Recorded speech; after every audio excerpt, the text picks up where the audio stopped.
The first thing I noticed was the little girl's coat, bright red, not the soft red people wear for family photos, not the deep wine color rich women choose when they want to look elegant in winter. No, this red was loud, sharp, the kind that made people turn before they even knew why. And that was exactly what happened. Every fork stopped moving. Every glass paused halfway to someone's mouth.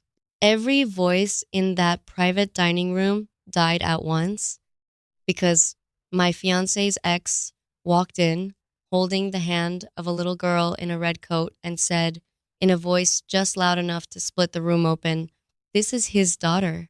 I did not move. I did not blink. I did not even look at my fiance first.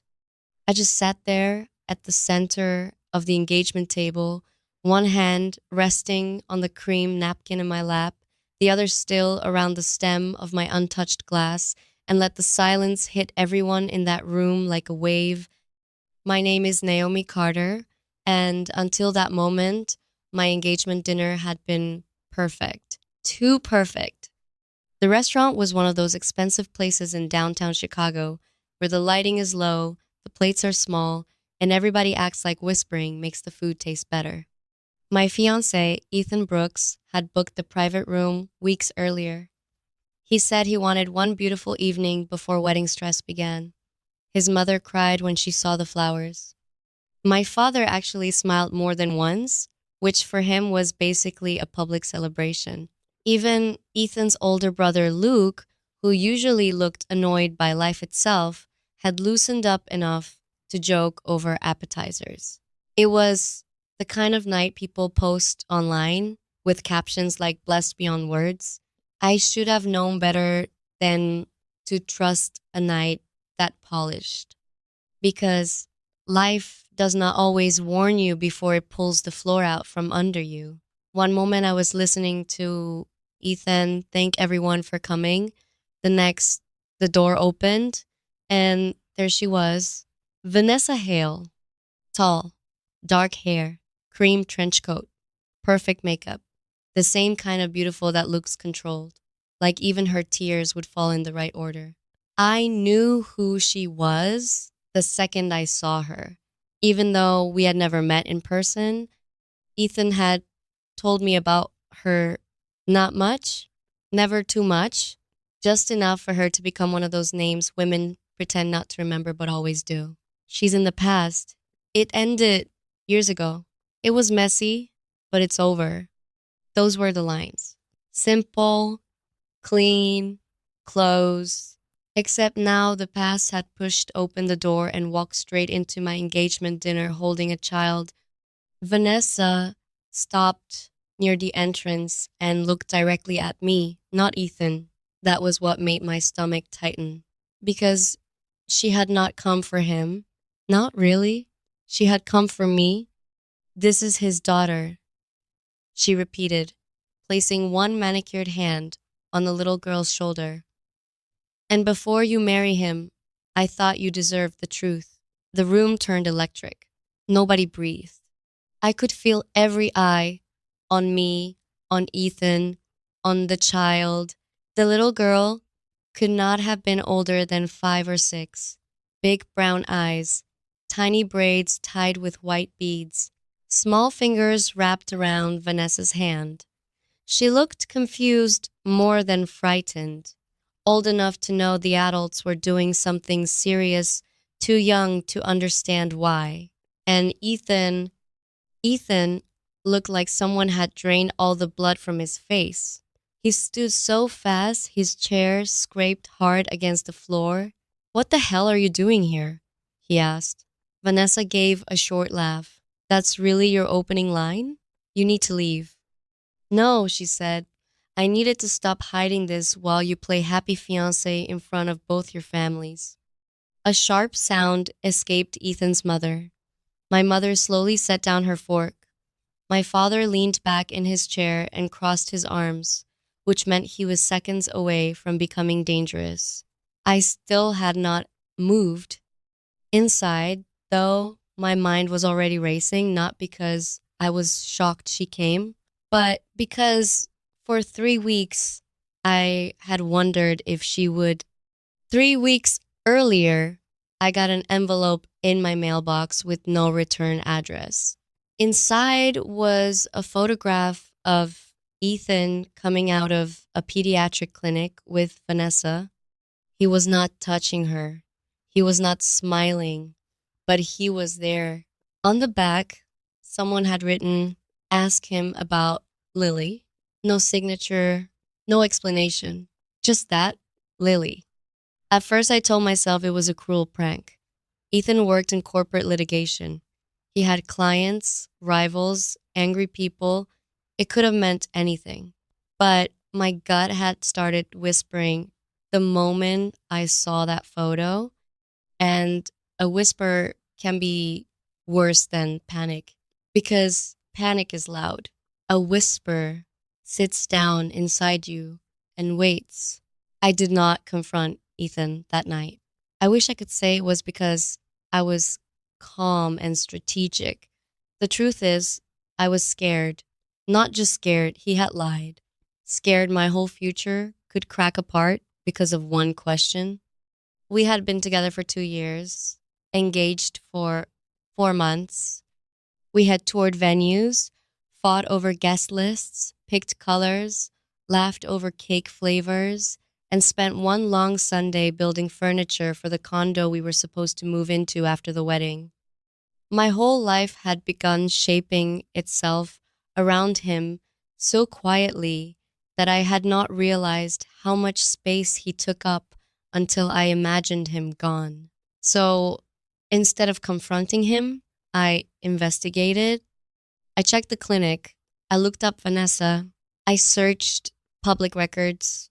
I sat in my car outside a cafe after noticing Ethan's location had stopped there on a Wednesday afternoon when he told me he was buried in meetings. And yes, I hated myself for doing it. Just not enough to stop. I learned three things quickly.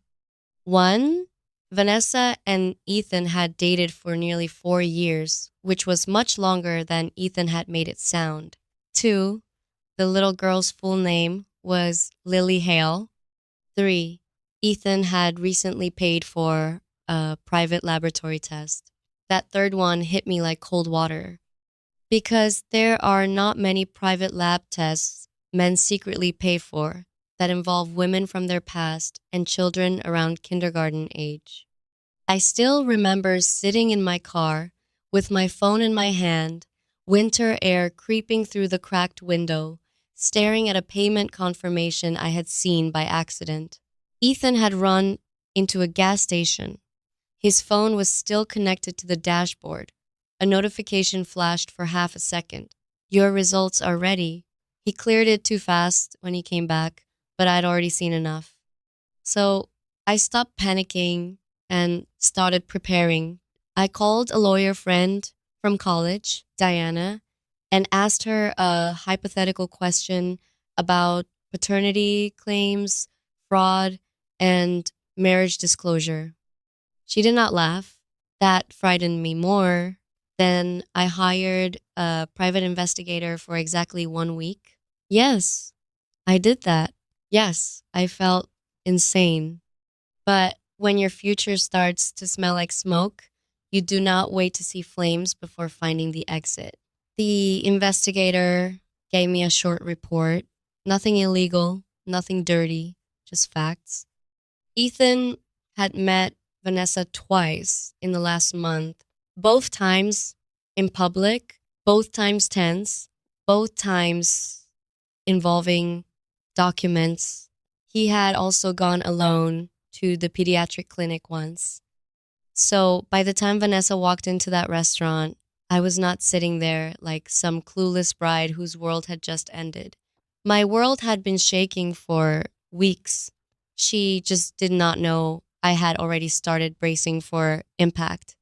Still, knowing a bomb might go off and watching it explode in front of a room full of people are not the same thing. Vanessa took a step farther into the room. The little girl followed, silent and small. This little girl deserves better, Vanessa said, her voice breaking in exactly the place she wanted it to. She deserves a father who doesn't pretend she doesn't exist. Ethan swore under his breath, "Stop using her like this." Using her?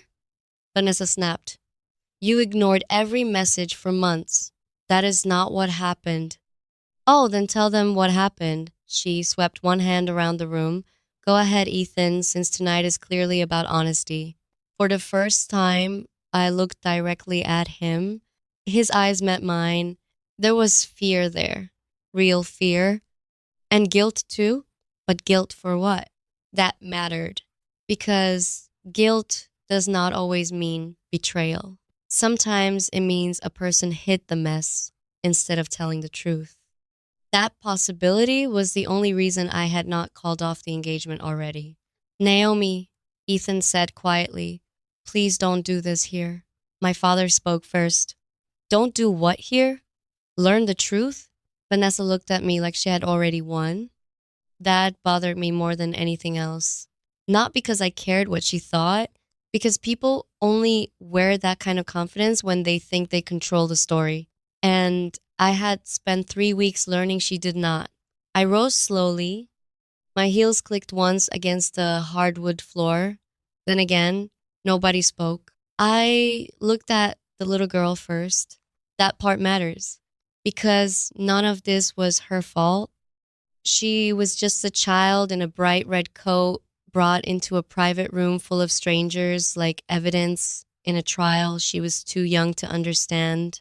I crouched slightly so my voice would meet her at eye level. "Hi, sweetheart," I said gently. "What's your name?" She glanced up at Vanessa before answering. "Lily?" Her voice was tiny. I smiled at her, though my chest ached. "Hi, Lily, I'm Naomi." Then I stood and turned to Vanessa. "You should not have brought her here." Vanessa lifted her chin. "I brought her because he won't acknowledge her. That child did not need to become your entrance." She blinked. She had not expected calm. She expected tears, screaming, maybe a dramatic exit. That was the performance she came for. Instead, she got me. "You knew?" she asked. I let a beat pass. "Enough." A flicker crossed her face. Ethan stared at me. "Naomi." I held up one hand without looking at him. "Not yet." I wanted Vanessa to keep talking. People reveal the most when they think they are winning. Vanessa gave a short, brittle laugh. "Then maybe you know he asked me to stay quiet until after the wedding." A few people gasped. Luke muttered, "Jesus." My mother looked like she might faint. And even then, I noticed something important. Vanessa said that line while looking at me, but Ethan reacted before I did. Not with guilt, with anger. Pure anger. "Don't lie," he said. Vanessa smiled. "Prove it."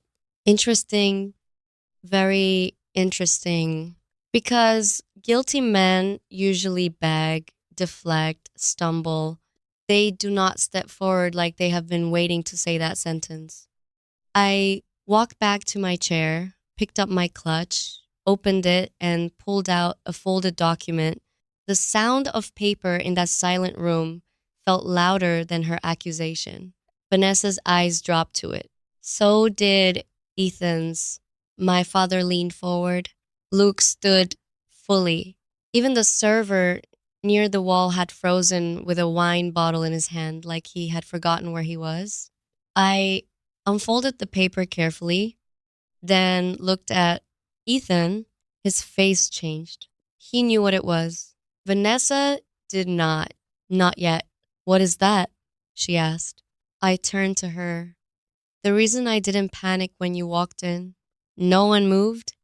Vanessa's fingers tightened on Lily's shoulder. "You said tonight was about honesty," I continued. "So let's be honest." Ethan whispered my name. I still did not look at him because this was not his moment to control. It was mine. Vanessa took one step forward. What is that? I tilted my head. You really don't know? That was the first time fear fully showed on her face. Not anger, not embarrassment, fear. And suddenly I knew with complete certainty that she had come for chaos, not evidence. She had come prepared for a scene, not a document. I lifted the paper. Vanessa's lips parted. Ethan stared at me like he wanted to stop me and thank me at the same time. And then I said, clearly enough for every person in that room to hear, before you accuse a man of fathering your child, you should make sure nobody else has already seen the DNA results. For one full second, nobody moved. It was like the air itself had stopped. Vanessa stood frozen near the door, one hand still on Lily's shoulder, her face losing color so fast it looked like somebody had pulled back a curtain and exposed the panic underneath. Ethan did not speak. His mother had one hand pressed to her chest. My father stared at the paper in my hand like he was trying to read it from across the room. And Lily, poor Lily, just looked from face to face, trying to understand why every grown up suddenly looked like a stranger. Vanessa found her voice. First, you're bluffing, she said, but the confidence was gone. I looked at her calmly. Am I? Her eyes flicked to Ethan, then back to me. You have no right to be digging through private medical information. That almost made me laugh. Not because it was funny, because the nerve of it was unbelievable. You walked into my engagement dinner with a child and an accusation in front of both our families. I said, we passed the point of discussing privacy. Luke let out a sound that was halfway to a laugh, and then thought better of it. Vanessa shot him a look, then turned back to me. That little girl is his responsibility. No, Ethan said, finally stepping forward. Stop saying that like it's a fact. Then why were you meeting me? His jaw tightened. Because you kept pushing this. Because you kept avoiding it. I asked for proof, and I gave you proof. No, I said, cutting in. You gave him claims. Proof is what came after. That landed. Vanessa's head snapped toward me. The room stayed dead silent. I turned to Lily again. She was still standing there in that bright red coat, eyes wide, lips pressed together, too quiet, too still. My chest tightened. Someone needs to take Lily out of this, I said quietly. Vanessa immediately pulled the girl closer. She stays with me. She does not need to hear this. She's fine. No, she isn't. My voice came out sharper that time. Vanessa blinked. For the first time since she walked in, she looked off balance not just because of the paper, but because she was realizing I was not going to crumble for her. I was not going to scream or run or beg Ethan for answers in front of everyone. She had built this entrance around my humiliation, and I was ruining it. Ethan's mother stepped forward slowly, hands shaking. Please, she said, not to Vanessa, but to Lily. Sweetheart, would you like to come sit with me for a minute? Vanessa opened her mouth, ready to object, but Lily had already looked at the older woman. There was something in the child's face, then some tired little confusion that made my stomach hurt. She looked like a girl who had been dragged from one adult storm into another and didn't know why every room suddenly felt too loud. Lily hesitated. Then Ethan's mother bent slightly and held out her hand. I have chocolate cake at the table, she said softly. You can help me decide if it looks better than it tastes. A few people in the room exhaled at once. Lily looked up at Vanessa again. Vanessa hesitated.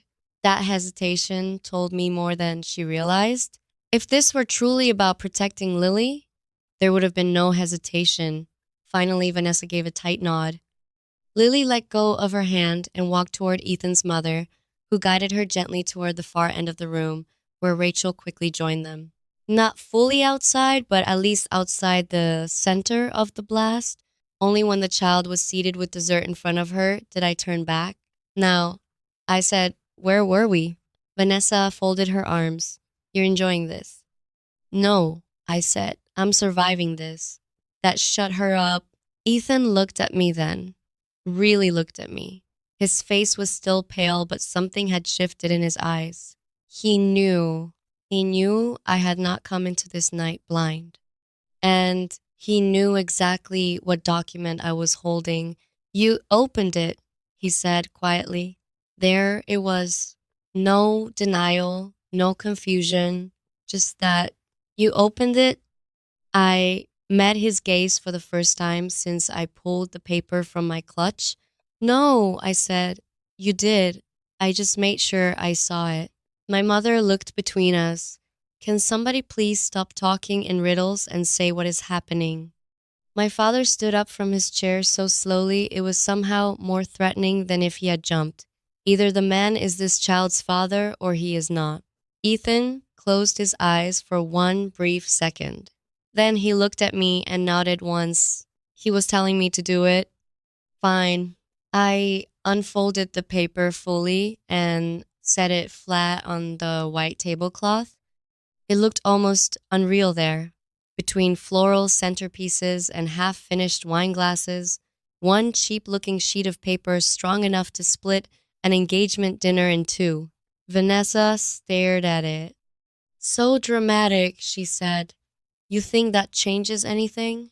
Read it, I said. She did not move. Read it. She took one step toward the table, then another. She looked down. I watched the exact moment she recognized it.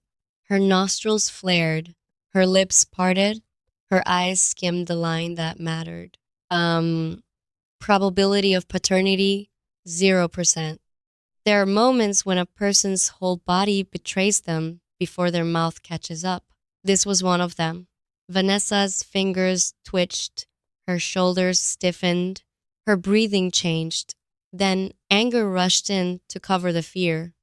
This doesn't prove anything, she snapped. My father barked out a humorless laugh. That is literally what it proves. You don't know if this lab is even real. It's real, Ethan said. She spun to him. You're really doing this? You told me she was mine, he said. You cried. You said you'd kept her from me because you were young and scared. You said you didn't want money, just honesty. You sat across from me and looked me in the face and said, Lily was my daughter. Vanessa's breathing got faster. He kept going. I believed there was a chance. That's why I met you. That's why I agreed to the test. That's why I went to the clinic. Because if there was even a possibility that child was mine, I was going to do the right thing. That hit the room differently because truth sounds different from performance. And Ethan did not sound polished. He sounded tired, humiliated, real. My mother looked at him with confusion. Then why didn't you tell Naomi? That question landed like a hammer. Ethan turned toward me, and this time there was no shield left on his face because I was trying to fix it before it reached her. There it was, the answer I had wanted for weeks. And somehow it made me feel worse because, yes, cheating is betrayal, but there is another kind of betrayal in deciding the person you claim to love cannot handle the truth. I was going to tell you, he said, voice rough. After I knew for sure, I stared at him. And when exactly was that? I asked. Before or after our wedding vows? His mouth opened, then closed. No answer, because there was none that would save him. Vanessa saw the shift between us and grabbed it like a life raft. You see? She said loudly, pointing at Ethan. He lied to her. He lied to all of you. And now he's using a piece of paper to make me look crazy. Ethan stepped toward her. You walked in here with a child and a lie. She stepped right back toward him. Maybe I made one mistake. One, I said, because by then the pieces I had been holding separately in my mind were starting to slide together. The anonymous photo, the note, the timing, the public entrance, the certainty in her face, and one question that had bothered me from the beginning. If Vanessa truly believed Ethan was Lily's father, why come here first? Why risk public humiliation before securing him privately? Why corner him in public, push emotional messages, then crash an engagement dinner like a woman chasing a scene instead of a solution? Because maybe the point had never been proving Ethan was the father. Maybe the point was something else. I looked at Vanessa carefully. You didn't expect the results to say zero. She crossed her arms tighter. You don't know what I expected. No, I said, but I know what panic looks like. Her face hardened. You think you're very smart. I think you needed this to work. Nobody spoke. I could feel Ethan watching me. Vanessa laughed again, but it sounded brittle now. So what now? You all shame me? Call me a liar and protect the golden boy? No, I said. Now I asked the question nobody here seems to be asking. She rolled her eyes. And what question is that? I took one step toward her. If Ethan isn't Lily's father, why were you so desperate to make everyone believe he was? That landed, not because it was loud, because it was precise. I saw it hit Ethan too. His face changed. Vanessa looked around the room like she was searching for control and finding none. It's none of your business. It became my business when you walked into my engagement dinner. She is my daughter. I know, I said, but this isn't about Lily anymore, is it? She froze, and that was all the answer I needed. Luke let out a slow breath. Oh, wow. Ethan stared at Vanessa. What did you do? She turned on him fast. Don't you dare. But I was already following the shape of the truth as it pushed through the cracks. The private meetings, the tears, the insistence, the public humiliation. She had not come for child support. She had not even come for acknowledgement. She had come to detonate something. Maybe the engagement, maybe Ethan's image, maybe both. And people do not set fires like that without a reason. Then I remembered a line from the investigator's report, one I had almost dismissed at the time. Subject Hale recently made repeated contact attempts with one male, Daniel Mercer. Married. No confirmed response. At the time, the name meant nothing to me. Now it rang in my head like an alarm. I stared at Vanessa. Then, slowly, carefully, I said, this isn't about Ethan, is it? This is about Lily's real father, refusing to claim her. Vanessa's whole body went still, not dramatic stillness, the dangerous kind, the kind that feels like a person has stepped onto thin ice and heard the crack. Nobody in the room moved. Ethan looked from me to Vanessa. Who is Daniel Mercer?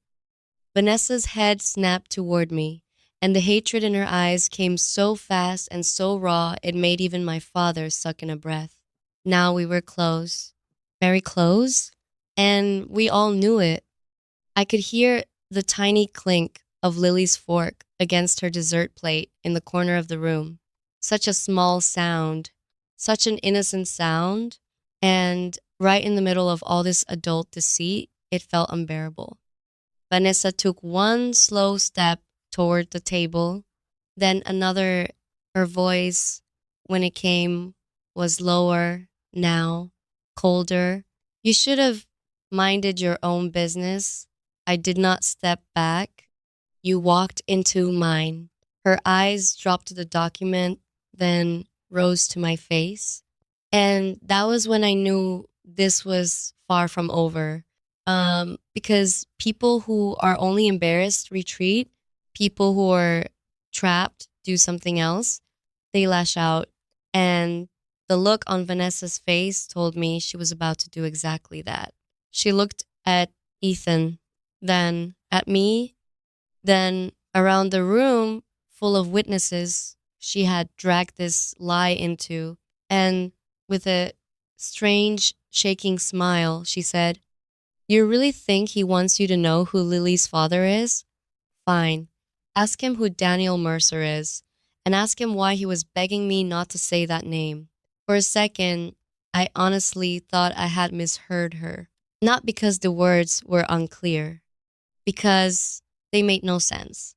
Vanessa stood there, shoulders tight, chest rising and falling too fast, and looked Ethan straight in the face like she had just dropped the one name in the world she believed could save her. Daniel Mercer. Then she looked at me and smiled. It was not the smile of a woman who had regained control. It was the smile of someone too desperate to care what she burned on the way down. Every eye in the room moved to Ethan. My fiance, the man who 10 minutes earlier had gone from maybe being a secret father to definitely not being the father to suddenly standing in the center of a brand new accusation. His face changed, not guilt, recognition. And that was enough to make my stomach drop. "Who is Daniel Mercer?" my father asked, his voice flat and dangerous. Nobody answered him. Ethan kept staring at Vanessa. Vanessa kept staring back, and I could feel something ugly passing between them: history, leverage, unfinished damage. My hands had gone cold. That always happened when too many emotions hit at once. My body stopped trying to choose between anger and fear and heartbreak and turned everything into ice. I looked at Ethan, answer him. My voice did not crack. That surprised me. Maybe because by then I was too tired to sound broken. He turned to me slowly. "Naomi." "No," I cut in. "Do not Naomi me right now. Who is Daniel Mercer?" He ran one hand over his face. The gesture was so familiar, it made something inside me ache. I had seen him do that in traffic, over work, after exhausting days at the firm. It was such an ordinary Ethan gesture that for one stupid second, my mind wanted to run back to ordinary life, to before anonymous photos, before secret lab results, before a little girl in a red coat, before tonight. But ordinary life was dead now. And this man in front of me was either going to tell the truth or help bury whatever was left of us. Ethan exhaled slowly. "Daniel Mercer was a client." The room did not relax. If anything, it got worse because nobody believed it would be that simple. Vanessa laughed. "Oh, wow. We're doing that version?" Ethan snapped toward her. "Shut up. Don't tell me to shut up after you spent weeks begging me not to make this public." That hit me like a slap. I looked at him. Begging her? His eyes closed for 1 second. And in that second, I knew two things at once. One, he had absolutely said something close to that. Two, whatever he meant by it was not what Vanessa wanted the room to think. But intention and appearance are not the same thing. Not when you are standing in wreckage. "Explain," I said. He swallowed. Then he looked at my parents, his family, the table, the walls, everywhere but me. That hurt more than I expected. Because if a person cannot look at you when they tell the truth, part of you starts wondering whether truth is even coming. Finally, he met my eyes. "Daniel Mercer was a client at the firm," he said. "High-profile divorce case, messy assets, reputation concerns. The kind of man who thinks a law firm exists to erase consequences. That sounded like Ethan. It also sounded practiced, not in a lying way, in a way that told me he had gone over this too many times in his own head. He was married, wealthy, politically connected, Ethan said. He was also seeing multiple women. Vanessa was one of them. A murmur moved through the room. Vanessa's face hardened like stone. I looked at her. She did not deny it. Interesting. She contacted the firm when Mercer started cutting ties with her. Ethan continued. At first, it looked like a personal matter outside our scope. Then Mercer made it part of the case because he was afraid she'd go public. I felt sick. So, you knew her before you and I got together? I said, yes. And you never thought that mattered? He flinched, just slightly. It was such a small reaction, but it told me everything about where the wound had landed. It was over, he said quietly. It was work, brief, ugly, done. Vanessa let out a bitter laugh. Work? Ethan turned to her with a look so cold it could have cut glass. Don't! She stepped forward. No, you don't get to do that. You don't get to turn me into some crazy woman who showed up out of nowhere. Tell your perfect fiancé how helpful you were when Daniel started disappearing. Tell her how you met me after hours. Tell her how you said you were the only person who actually listened. The room went dead. And I just stood there feeling my heartbeat turn heavier and slower as another possibility opened in front of me. Not a secret child, something else, something almost worse. I looked at Ethan. Did you sleep with her? There it was, the ugliest question in the room. Not because it held the most power, because it was the one I had been trying not to ask since she walked in. Everything went still. Even Vanessa, because for all her chaos, even she knew that answer mattered differently. Ethan looked at me and said, no, not too fast, too firm, the kind of firm that comes from either absolute truth or practiced denial. I hated that I could not instantly tell which. Vanessa tilted her head. Interesting. I turned to her. That was a yes or no question, not an invitation for theater. She smiled at me with poisonous calm. You really think you're the strongest woman in the room? No, I said. I think I'm the only one not playing games. That wiped the smile off her face. Good. But inside, I was fraying because every answer raised a new question, and all of it was happening in front of people who would remember this dinner for the rest of their lives. My engagement dinner, the night that was supposed to become one of those soft family stories people repeat on anniversaries. Instead, it was turning into a public autopsy. Ethan drew a breath. I did not sleep with Vanessa.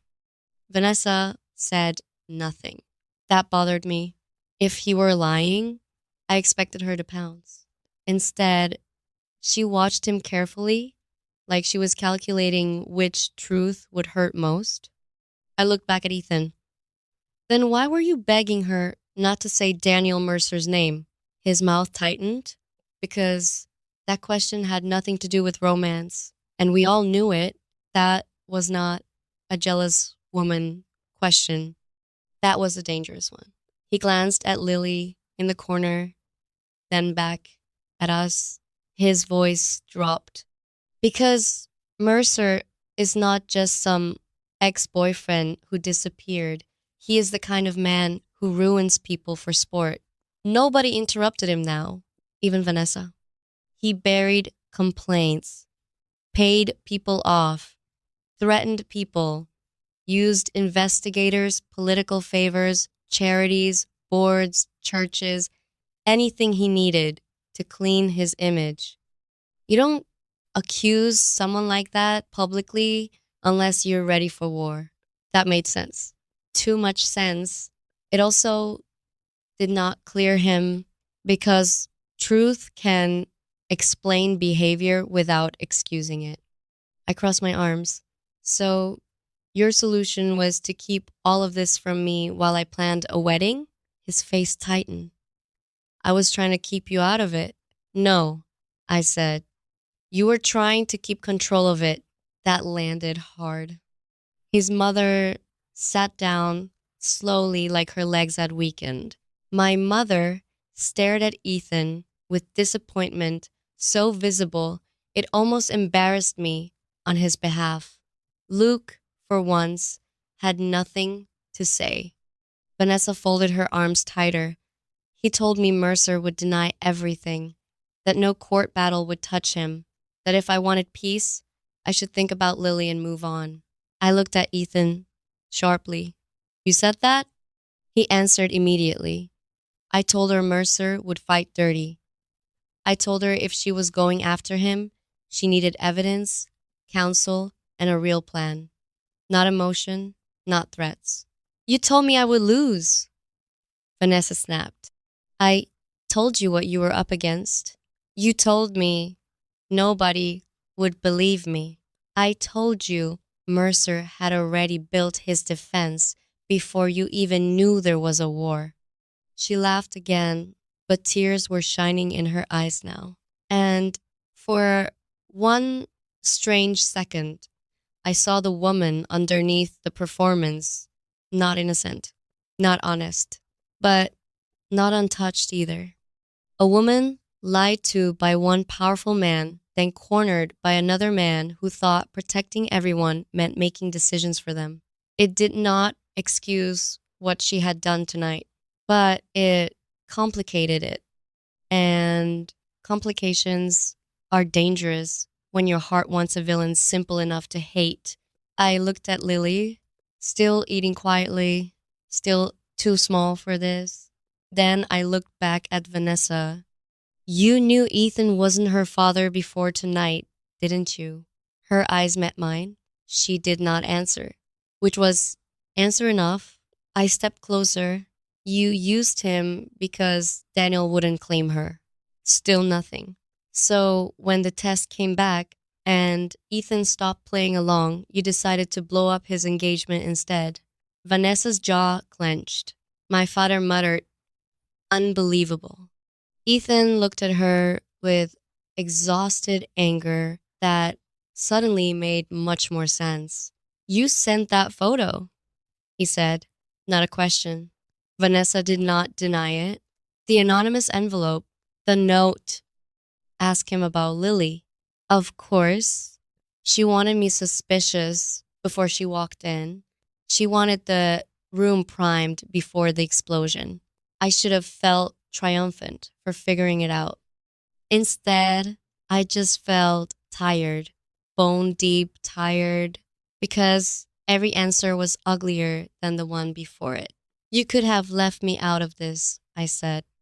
She looked at me then, not with triumph now, and not even with simple anger, with something raw. I tried doing things the right way, she said quietly. Her voice had changed. No performance now, just a woman suddenly too tired to keep shouting.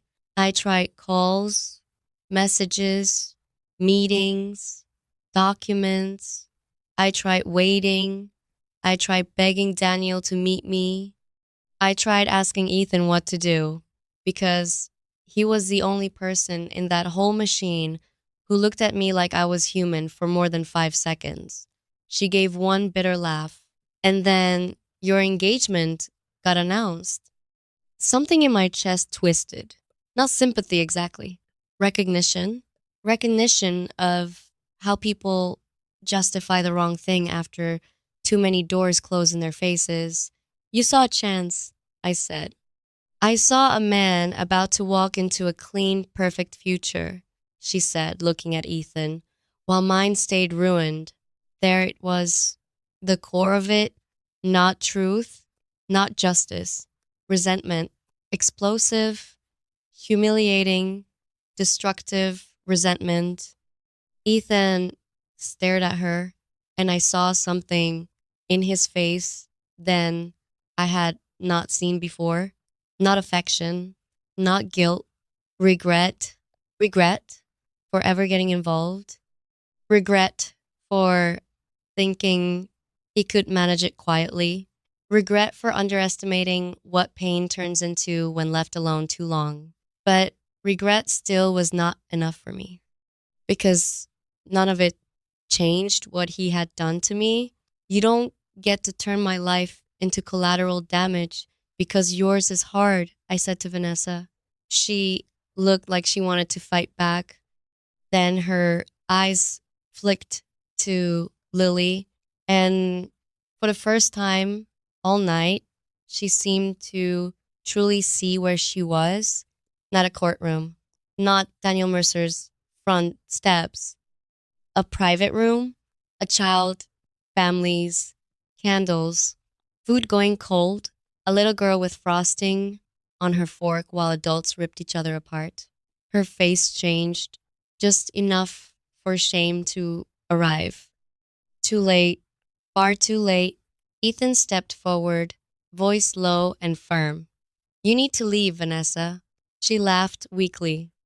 And that fixes what? No, he said, but it ends this.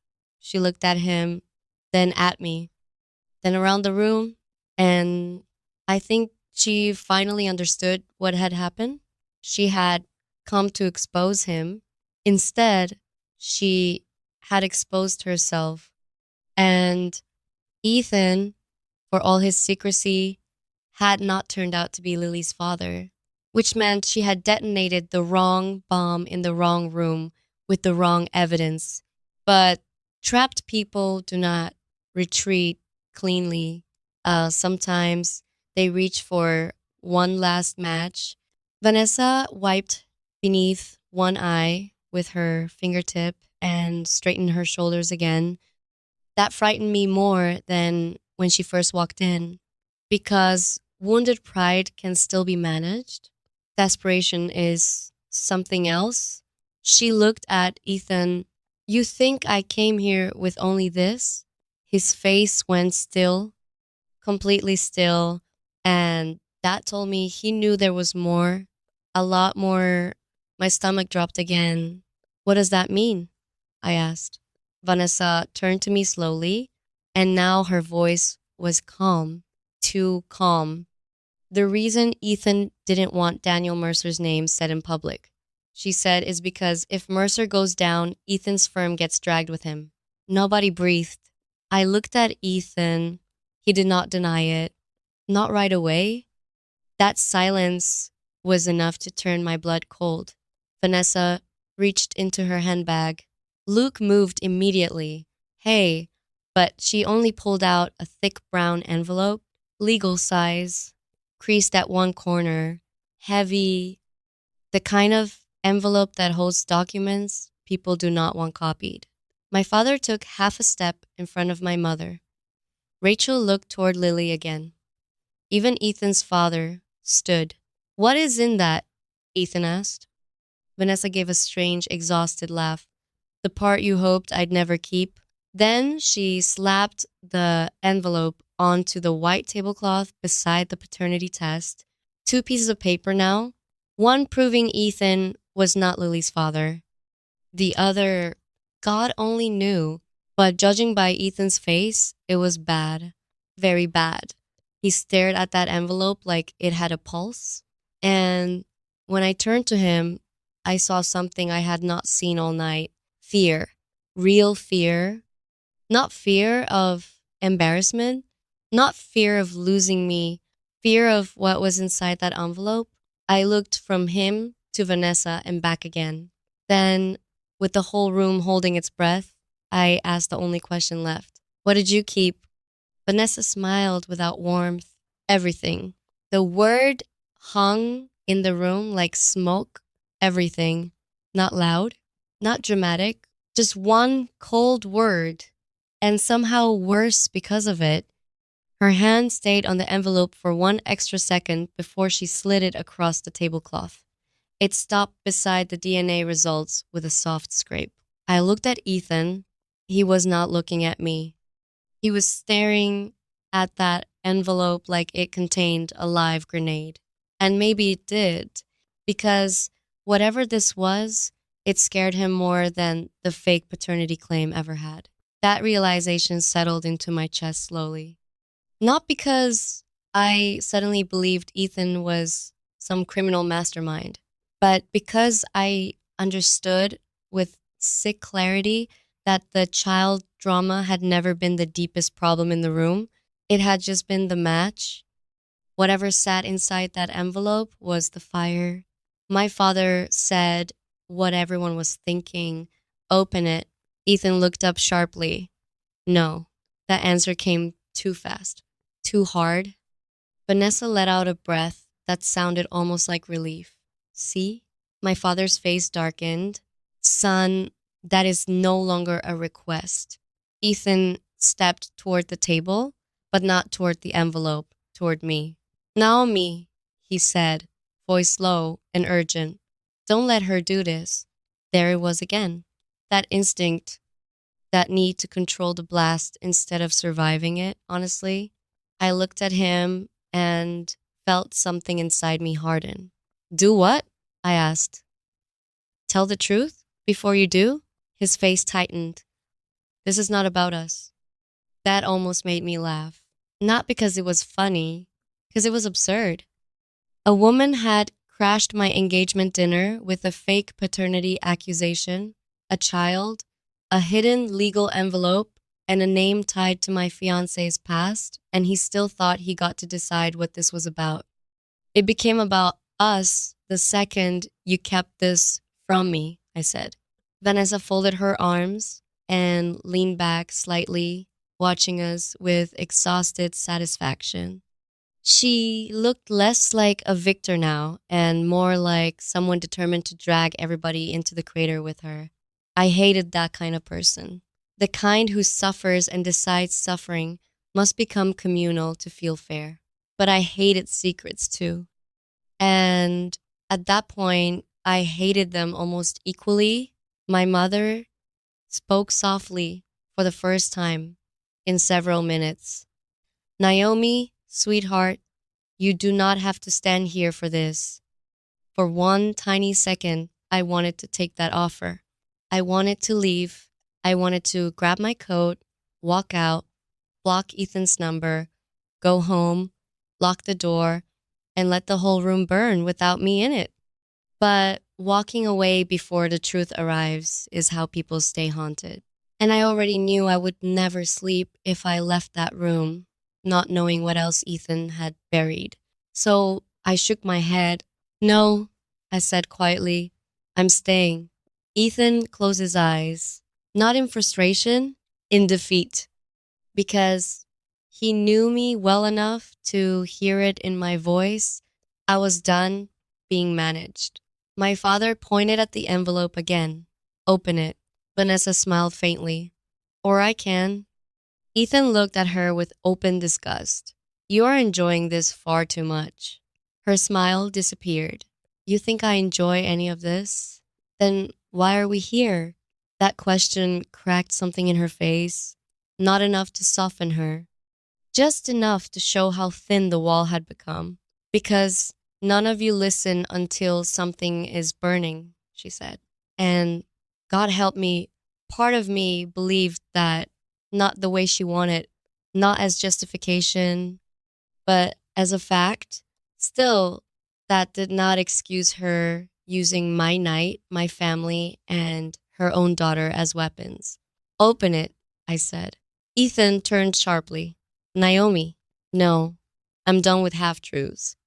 He lowered his voice. There are things in there that do not belong in this room. I held his gaze. Then they should not have been in your life without my knowledge. That landed hard. He stopped moving. Behind him, Luke muttered, This is unbelievable. Rachel shot him a warning look from the corner where Lily sat quietly with Ethan's mother, but even she looked pale. Nobody in that room was untouched anymore. That was the thing about secrets. They never stay inside the shape people build for them. They leak, they spread, they take innocent corners for themselves. I looked at Vanessa. You open it. Her brows lifted slightly.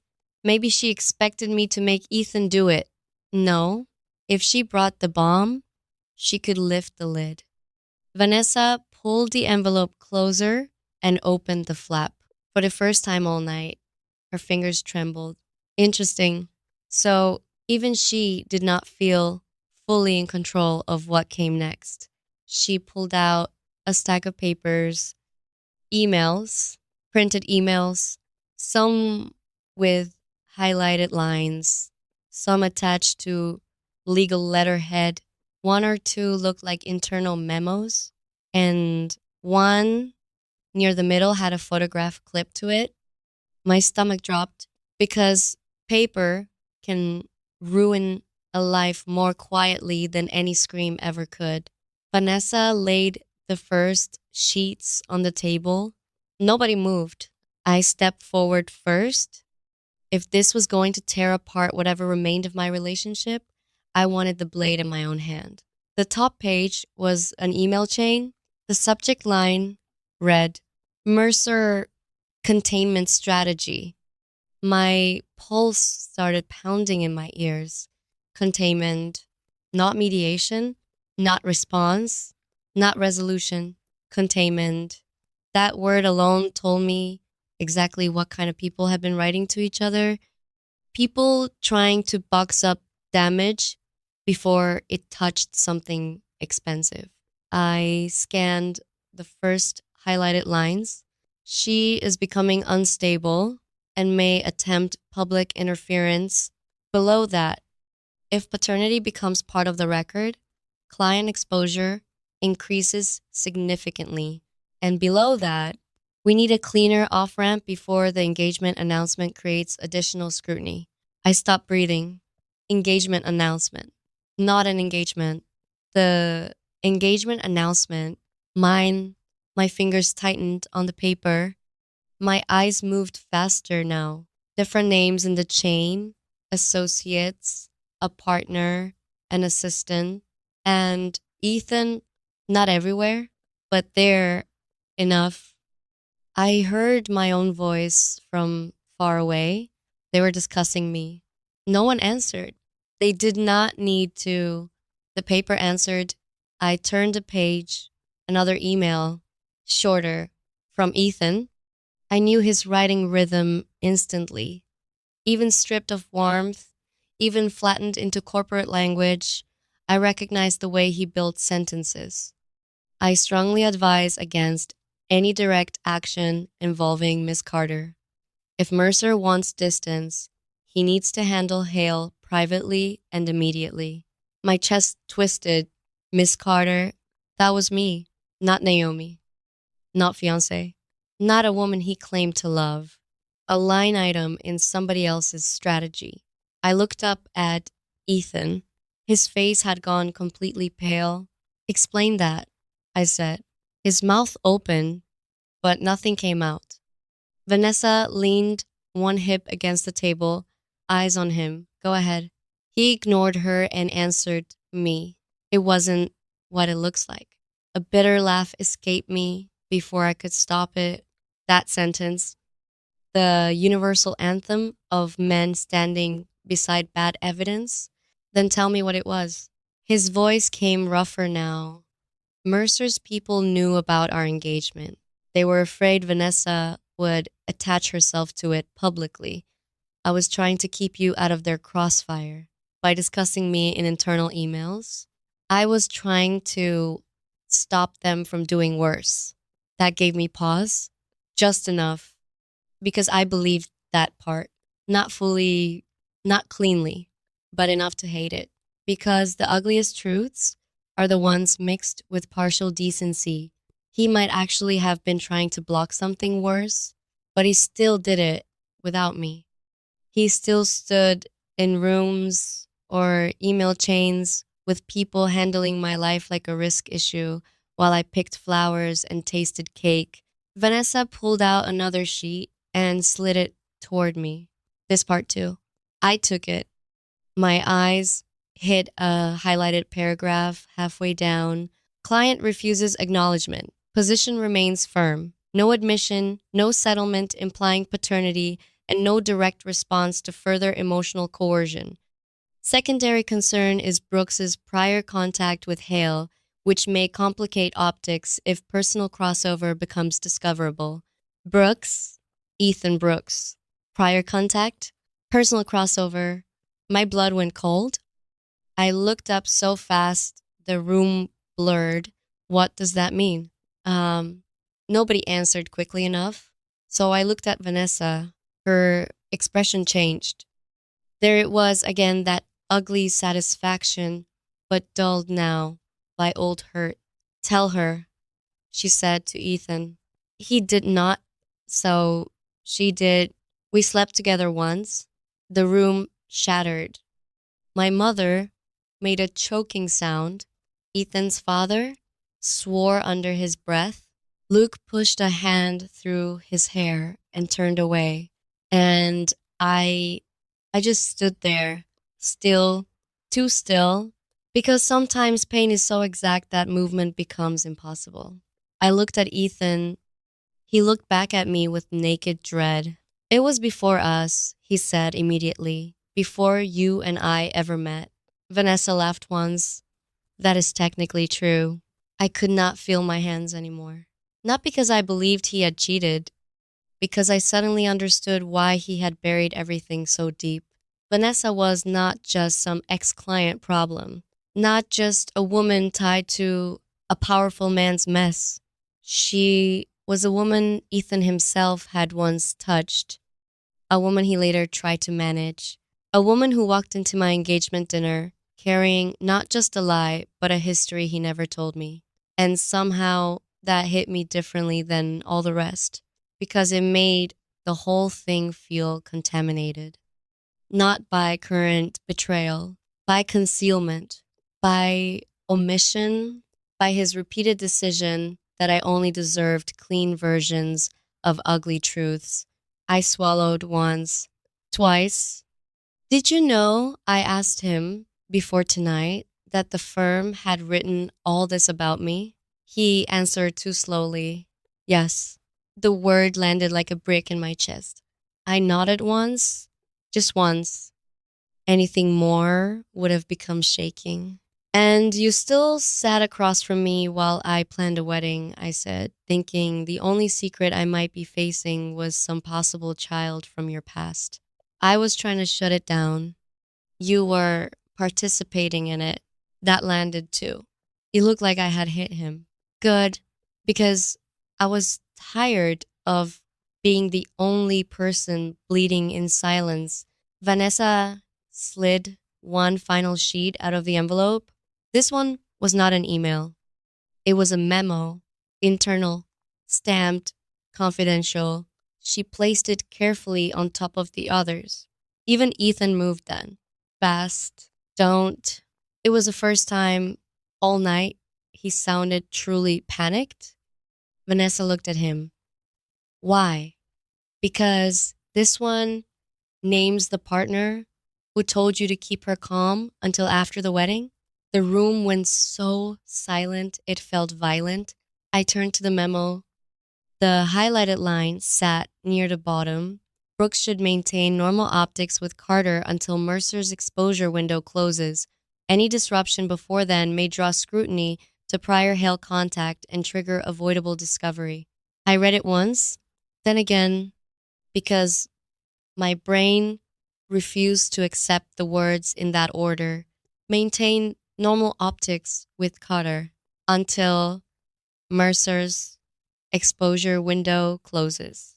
I felt my face change, not into tears, into something colder, something almost empty.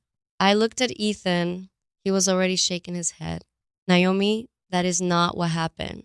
I believed him, and somehow that made it worse because I believed there was context.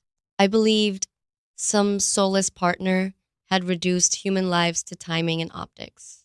I I believed Ethan probably hated that language. I believed he thought he could outmaneuver it, shield me, solve it, contain it, and none of that changed the result. He knew. He let me keep walking. He let me stay in love while people above him discussed the best timing for my ignorance. My father's voice came out low and deadly. Did you plan to marry my daughter while this was hanging over her head? No, Ethan said. Never. I was trying to get out ahead of it. By saying nothing, my father snapped. Ethan looked at me. Only me. I was going to tell you. That sentence again. Too late. Too thin. Too familiar. I stared at him and understood something I had not wanted to admit all night. A person can love you and still fail you catastrophically. Love is not always the missing ingredient.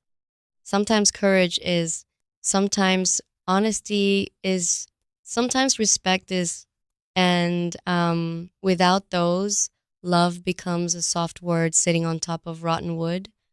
Vanessa watched us, her own anger now mixed with something that looked almost like regret. Maybe she had not expected the envelope to cut him this badly. Maybe she had. Either way, it did not matter. The damage was done. In the corner, Lily laughed quietly at something Ethan's mother said. That tiny sound hit all of us at once. Because in a room full of adult selfishness, it sounded unbearably pure. Vanessa's eyes filled for the first time. Not performative tears, real ones. She turned her face away quickly, and for one brief second, I saw the whole ugly truth at once. A powerful man had used her. A law firm had tried to contain her. Ethan had tried to manage the fallout instead of speaking plainly. And I had become the smiling woman at the center of a polished future built next to a fire nobody trusted me enough to see. Nobody was clean, not even the people who meant well, especially not them. I looked down at the memo again, then at Ethan, then at the ring on my finger, my engagement ring. Beautiful, heavy, suddenly unbearable. The room seemed to sense what I was about to do before I did it. My mother whispered, Naomi, Ethan took one step forward. Please. I looked at him and saw everything at once: love, fear, shame, regret, panic, and underneath it all, the one thing I could no longer live with: his belief that he had the right to decide how much truth I could survive. Slowly, with the whole room watching, I reached for the ring. Ethan's face drained. Don't, he said. My fingers closed around the diamond, and I pulled. The stone caught the candlelight as I slid it off my finger.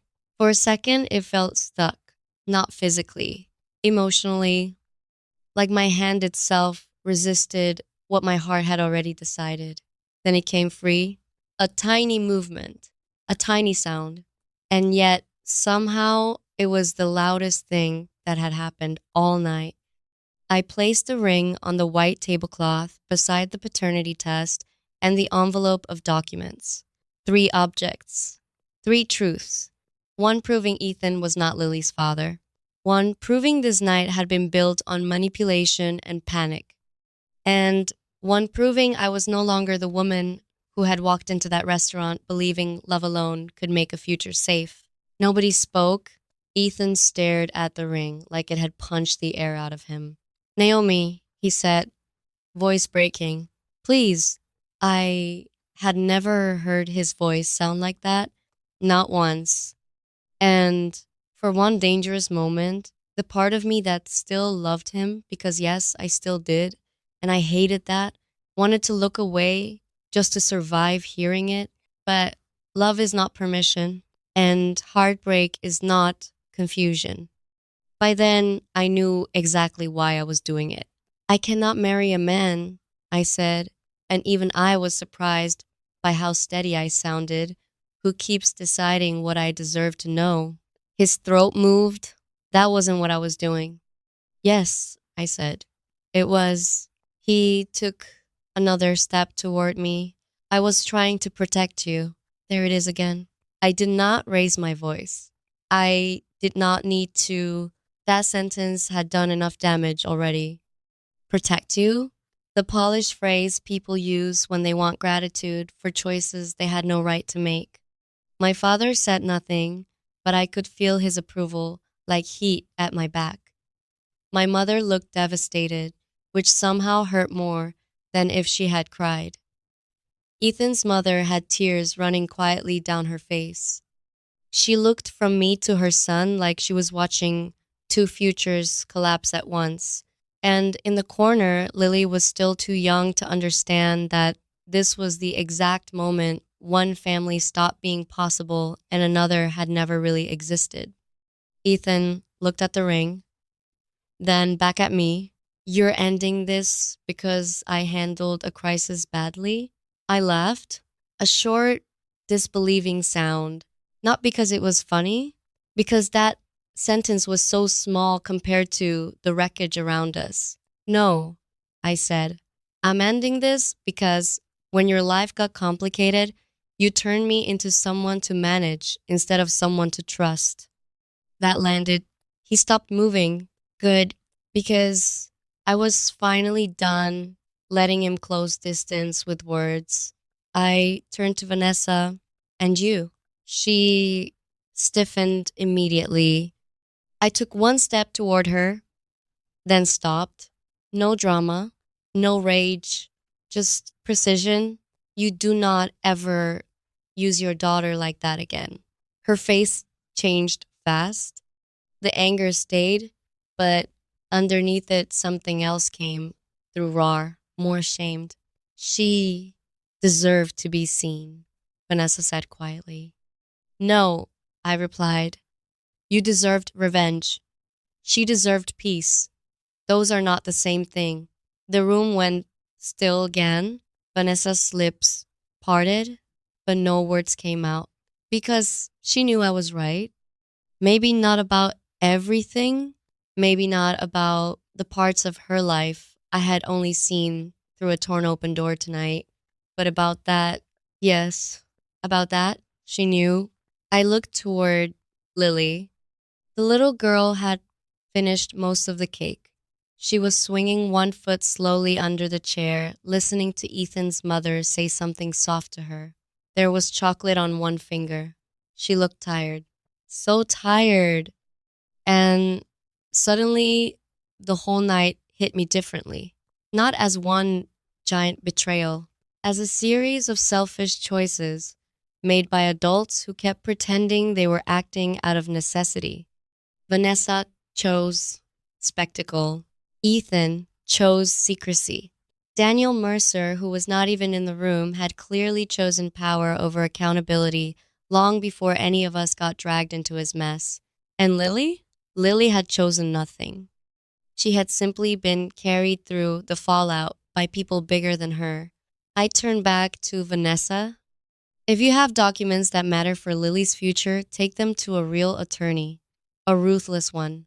Not to private dinners, not to children, not to people's families. You want to go after Daniel Mercer? Then go after Daniel Mercer. Her eyes flashed. You think I haven't tried? I think you tried the wrong target. That struck harder than if I had shouted. Because Ethan was not blameless, but he also was not the father. And no amount of pain gave Vanessa the right to invent one when the real man had a name. Daniel Mercer, that name sat in the room now like a stain. Ethan finally spoke again, but not to me. To Vanessa, did you ever plan to tell the truth tonight if the DNA test hadn't already been here? She looked at him, then away. That was answer enough. Luke muttered, unbelievable, under his breath again, but this time nobody reacted. We were all too far inside it. Ethan turned back to me. I never lied about loving you. The sentence hit me hard because I believed him. That was the curse of it. If he had been easy to hate, this would have hurt less. If he had cheated during our relationship, fathered a child, mocked me, or manipulated me with obvious cruelty, I could have placed him cleanly in the part of my life labeled mistake and walked away faster. But Ethan was harder than that. He loved me, and he still failed me. That is one of the worst kinds of heartbreak. I looked at him, really looked at him, and let myself tell the truth too. I know, I said. His face changed. Hope flickered there for one dangerous second. Then I killed it. But love without honesty becomes a trap, I said, and I refused to live in one. His eyes filled not with tears, exactly, with that helpless, glassy look people get when they understand the exact second they can no longer negotiate their way back into the life they had. He looked at the ring again, then at the papers, then at me, and finally, maybe for the first time all night, he stopped arguing with reality. His shoulders dropped, not dramatically, just enough to tell me he understood. My mother stood and came to my side. She did not say anything. She just slipped her hand around mine, warm, steady, a simple touch that nearly undid me after everything else. Because strength is sometimes just having one person beside you when the room changes shape. My father moved to standing on my other side. He did not touch me. He did not need to.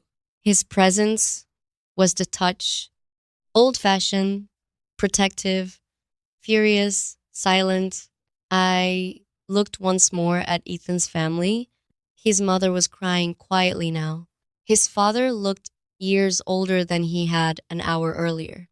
Rachel's face was pale, sad, complicated, and Luke, for all his sarcasm, looked like a man realizing his brother had not been a villain exactly, but had still detonated his own future through cowardice dressed up as control. I felt tired all the way into my bones, not weak, past weak, like my soul had been carrying furniture upstairs all night. I picked up my clutch. Then I looked at the documents on the table, the paternity results, the emails, the memo, all the sharp little pieces of truth that had turned a celebration into a confession booth. I did not want them, not anymore. I was done carrying evidence. That burden belonged to the people who created it. I looked at Vanessa. You brought enough to blow up a dinner, I said. Now bring enough courage to do the right thing for your daughter. Her jaw tightened, but she nodded. It was small, barely visible. Still, it was the first honest movement she had made all night. Then I looked at Ethan. This part hurt the most. Not the ring, not the public ending. This, looking at someone I had pictured in every corner of my future and realizing I no longer trusted him enough to build one. I hope, I said quietly, that one day you understand that silence can be a betrayal too. He looked like he wanted to answer, to defend himself, apologize, beg, explain, but there are moments when words become smaller than consequences. This was one of them. So he said nothing. And maybe that was the most honest thing he had given me all night. I turned to leave.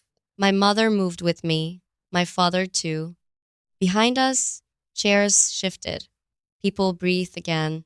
The room slowly remembered gravity. I had taken 3 steps when I heard a small voice. Naomi? I stopped. So did everyone else. Slowly, I turned. Lily was standing now beside Ethan's mother, one hand still holding a tiny fork. Her big eyes were on me, and God, that nearly broke me. Because children ask the simplest questions in the ruins adults create. I walked back just enough to kneel so I was at her height. Yes, sweetheart? She looked at me for a long second, then held out the dessert fork. You forgot your cake. A sound escaped Ethan's mother that was half sob, half laugh. My own eyes burned instantly. Not because of the cake, because of the innocence of it. Because in her mind, maybe the most important wrong thing happening was that someone had left dessert unfinished. And maybe that was kinder than reality. I smiled at her as gently as I could. Then you have to help me, I said. You can finish it for me. She nodded very seriously. Okay. I touched her little shoulder once, very lightly, then stood, and as I did, I looked at Vanessa one last time. There was no victory in my face, no cruelty either. Just a truth I hoped she would hear. Don't teach her that chaos is the only way to be noticed. Vanessa looked like she might cry. Maybe she did after I left. I will never know because I turned and walked out of that room. This time, I did not stop, not for Ethan calling my name once behind me, not for the sound of chairs scraping, not for the weight of everyone watching. I kept walking through the restaurant, past the soft lights and white tablecloths and people eating beautiful meals in peaceful ignorance, out through the front doors into the cold Chicago night. The air hit my face so hard it felt like waking up underwater. My mother asked if I wanted to come home with them. My father asked if I wanted him to handle anything. I almost smiled at that. Only my father could make emotional devastation sound like a plumbing issue. I said no to both, not because I wanted to be alone forever, just because there are some nights when the only way to hear yourself again is silence. They did not fight me. My mother kissed my forehead. My father squeezed my shoulder once. Then they left me with my car, the night, and the version of my life that no longer existed.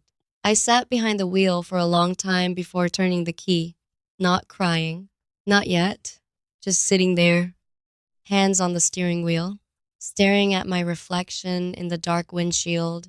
I looked different, not ruined, not empty, changed. That was the word, changed. And somewhere between the ring on the table and the little girl with the cake, I had learned something I knew would stay with me long after the pain stopped feeling fresh. The most dangerous lies are not always the ones people tell directly. Sometimes they are the futures they let you build, while important truths stay hidden just outside the frame.